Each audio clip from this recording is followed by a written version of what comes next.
Hotteok, not to be confused with hot dog, is a popular Korean street food. It's a flatbread pancake that's typically stuffed with a sweet or savory filling. Today, I'm stuffing it with non-traditional things like shredded cheese, Nutella, and peanut butter. So let's get started. I've emptied a packet of yeast into this bowl, and now I'm just gonna add some lukewarm water. Now I'm gonna add sugar to feed the yeast so that it can start to activate. I'll whisk it a little bit just to move it along, but we'll know that it's ready once it starts to bubble.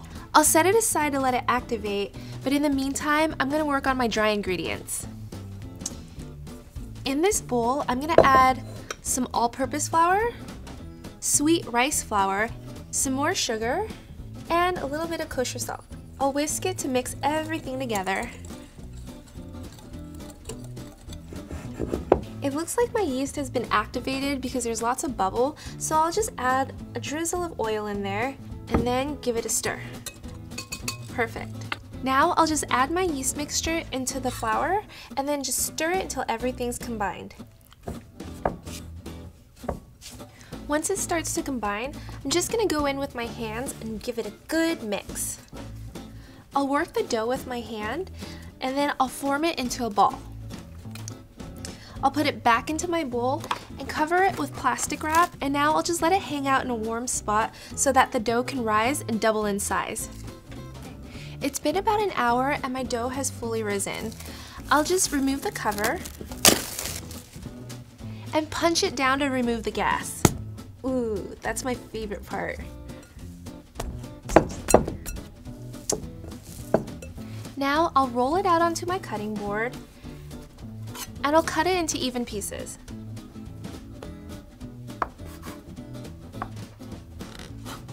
Taking each piece, I'll just roll it into a ball about a golf ball size. Working with one dough ball at a time, I'll just flatten it with my palm and then I can begin to fill it. So here I have some non-traditional fillings like shredded cheese, peanut butter, and Nutella that I'll just add about a tablespoon of it into the center. This part's messy, so I'm just gonna wipe my hands real quick.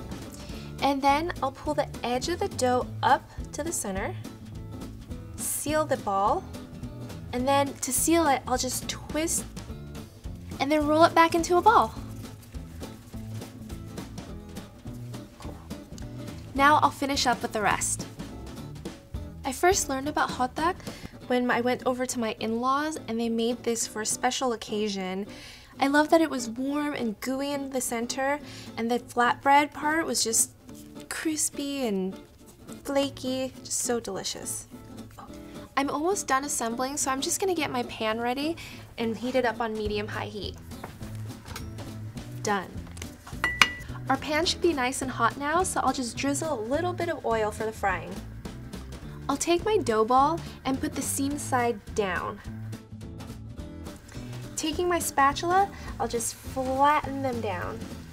I'll fry it for a few minutes until the bottom is golden brown. Now I'll just flip it over to the other side. Look at that nice golden brown crust. And then taking my spatula, I'll just flatten it even more. You can see a little bit of the filling already oozing out, and it's gonna be so good. It looks like the bottom is all done, so I'll just transfer it over to my plate. And here's my finished Hotteok. They smell so good. I can see why these treats are so popular in Korea. When you bite into it, the warm center just oozes out. It's so comforting.